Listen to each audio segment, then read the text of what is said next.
Good morning student. हम लोग minerals and energy resources पढ़ रहे थे और आज हम लोग इसमें मिनरल्स के क्लासिफिकेशन की बात से शुरुआत कर रहे हैं। तो मिनरल्स का जब हम लोग क्लासिफिकेशन करते हैं तो उसको हम लोग 3 कैटेगरी में डिवाइड करते हैं: metallic minerals, non metallic minerals और एनर्जी मिनरल्स। तो फिर जब मेटेलिक मिनरल्स को हम लोग रिक्लासिफाइड करते हैं तो उसको फेरस, नॉन फेरस और प्रेशियस, इन 3 कैटेगरी में डिवाइड किया जाता है। मेटेलिक मिनरल्स को हम लोग फिर से 3 कैटेगरी में डिवाइड करते हैं: ferrous minerals, non ferrous minerals और प्रेशियस मिनरल्स। और नॉन मेटेलिक मिनरल्स आप जान ही रहे हो कि ऐसा मिनरल जिसमें कि मेटल कंपोनेंट्स नहीं पाए जाते हैं, वो नॉन मेटेलिक मिनरल्स कहलाता है। एनर्जी मिनरल्स में कोल, पेट्रोलियम, नेचुरल गैस वगैरह आता है। अब हम लोग बात करें कि where are these minerals are found. Where are these minerals found? Minerals are usually found in ores. The term ore is used to describe an accumulation of any minerals mixed with the other elements. कह रहा है कि generally minerals जो है वो ओर जो होता है उसमें पाए जाते हैं। अब प्रश्न ये उठता है कि ओर क्या होता है? तो ओर उस मिनरल्स के हिस्से को कहा जाता है जिसमें कि कोई different types of mineral mix होते हैं। रॉक्स का वह पार्ट जिसमें अलग अलग तरह के मिनरल्स मिक्स होते हैं और उसमें किसी एक मिनरल का परसेंटेज जो होता है वो अधिक होता है। सफिशिएंट अमाउंट में उसके जो कॉन्सेंट्रेशंस होते हैं वो पाए जाते हैं, उसी को उस मिनरल्स का ओर कहा जाता है।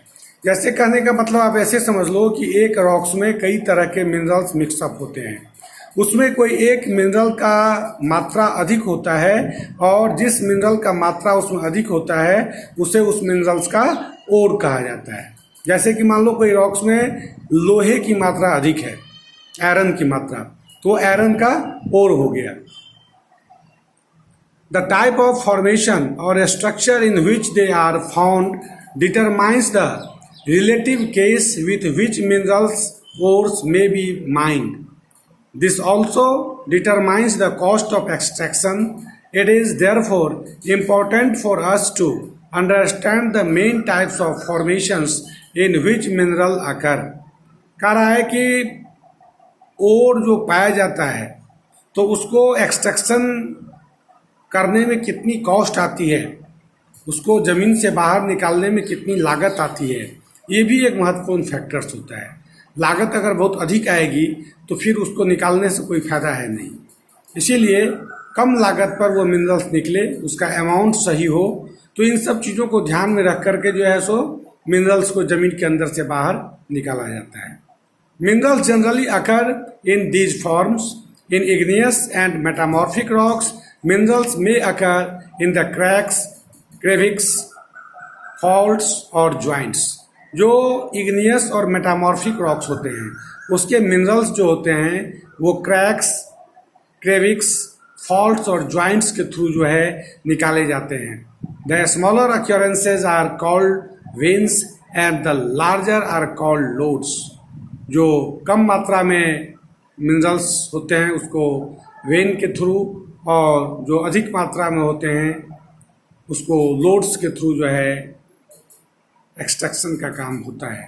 In most cases they are formed when minerals in liquid, molten and gaseous forms. अधिकांश केसेज में जब ये लिक्विड, मॉल्टेन, गैसियस फॉर्म होते हैं, कहने का मतलब कि जब वॉल्केनिक इरुप्शंस होता है और उस प्रेशर पर ये मिनरल्स जब बाहर आते हैं और फिर जब इन कोर्स ऑफ टाइम ये धीरे धीरे ठंडे होते हैं तो इनसे जो है सो मिनरल्स प्राप्त किया जाता है, जिसमें कि बहुत सारे जो मेजर मेटेलिक मिनरल्स शामिल है, जैसे टीन हो गया, कॉपर हो गया, जिंक हो गया, लीड हो गया। ये सब जो है सो इसी तरीके से वेंस और लूट्स के द्वारा प्राप्त किए जाते हैं। जमीन के अंदर जो छिद्र होता है, क्रेटर जिसको कहते हैं, ज्वालामुखी के मुख को, और जो इरप्शंस होता है उसके द्वारा जो अंदर से मॉल्टेन फॉर्म में निकलता है गैस, लावा, मैग्मा, उसके कूल होने की वजह से। इन sedimentary rocks A number of minerals occur in beds और लेयर्स। जो सेडिमेंट्री रॉक्स होते हैं उसमें बहुत अधिक मात्रा में जो मिनरल्स होते हैं वो उसके जो तलहटी होता है उसमें पाए जाते हैं। They have been found as a result of deposition, accumulation and concentration in horizontal strata. कह रहा है कि ये जो फॉर्म होते हैं, उत्पन्न होते हैं, वो कंसंट्रेशन, एक्यूमुलेशन और डिपोजिशन के कारण। Coal and some forms of iron ore have been concentrated as a result of long period under the great heat and pressure। कह रहा है कि आप कोल और जो आयरन देखते हो जो कि ज़मीन के अंदर से प्राप्त होते हैं वो लंबे समय तक एक्सट्रीम हीट और प्रेशर के कारण जो है वो क्रिएट होते हैं। Another group of sedimentary minerals included gypsum, potash, salt and sodium salt। They are formed as a result of evaporation, especially in arid regions। कह रहा है कि जो एरिड रीजन है, शुष्क क्षेत्र है, उसमें इवेपोरेशन के फलस्वरूप जो है सो बहुत सारे मिनरल जैसे कि जिप्सम, पोटास, साल्ट, सोडियम, इन सब का जो है सो एक्सट्रैक्शन जो होता है, जो उसको जो निकालने का काम होता है वो पूरा होता है। Another mode of formations involves the decomposition of surface rocks and the removal of soluble constituents, leaving a residual mass of weathered materials containing ores। Bauxite is the form this way। कह रहा है कि इससे तरीका जो है, इस तरीके से बॉक्साइट मिनरल जो है उसका रिमूवल का काम जो है, उसको निकालने का काम जो है वो होता है। Certain minerals may occur in alluvial deposits in stands of valley floors and the base of hills। कह रहा है कि कुछ मिनरल्स जो है वो एलुवियल डिपॉजिट के वजह से भी जो है वो प्राप्त किया जाता है। These deposits are called placer deposits and generally contain minerals which are not eroded by water। कह रहा है कि इस तरह के जो डिपॉजिट्स होते हैं जिसमें कि मिनरल्स प्राप्त होते हैं उसको प्लासर डिपॉजिट के नाम से जाना जाता है, और इसमें जो मिनरल्स कॉन्टेंट्स होते हैं which are not eroded by water. Gold, silver and tin, platinum are most important among such minerals. इस तरीके से सोना, चांदी, टीन और प्लेटिनम जैसे मिनरल्स जो है प्राप्त किए जाते हैं। The ocean water contains vast quantities of minerals, but most of these are too widely diffused to be economic significance। कह रहा है कि ओशन के वाटर में भी बहुत अधिक मात्रा में जो होते हैं वो मिनरल्स मौजूद होते हैं, लेकिन उनको वहाँ से जो है निकालना आर्थिक रूप से काफ़ी महंगा होता है, इसीलिए उसका बहुत अधिक महत्व नहीं है। However, common salt, magnesium and bromine are largely derived from the ocean water। लेकिन उसमें मैग्नीशियम, साल्ट जो हम लोग यूज करते हैं खाने में, और जो ब्रोमीन है वो बहुत अधिक मात्रा में जो है सो ओशियन वाटर से प्राप्त किया जाता है। Ocean beds too are rich in manganese nodules. Ocean का जो बेड्स होता है, तलहटी होता है, वहाँ पर बहुत अधिक मात्रा में जो है मैग्नीशियम के नोड्यूल्स जो है वो पाए जाते हैं।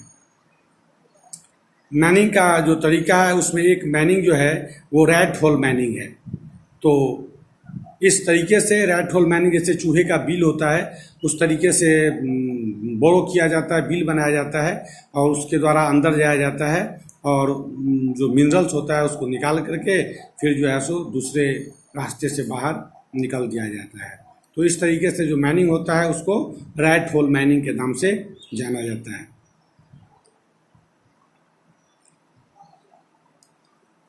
But the most tribal areas in the northeast India, minerals are owned by individual or communities. In Meghalaya, these are large deposits of coal, iron or limestones and dolomite etc. Coal mining in Jowal and Cherrapunji is done by family members of the form of a long narrow tunnel known as right hole mining। कह रहा है कि इसमें tunnel बना करके जो है लोग इसके अंदर इन करते हैं और इन मिनरल्स को लेकर के फिर बाहर आ जाते हैं। इस तरह के माइनिंग को रैट होल माइनिंग के नाम से जानते हैं। तो ठीक है बच्चों, आज हम लोग यहीं तक रहते हैं और इससे जो रिलेटेड क्वेश्चंस होगा वो मैं आप लोगों को ग्रुप में डालूंगा, जिससे कि आप सॉल्व करके फिर जो है सो सबमिट करोगे। Bye bye, thank you.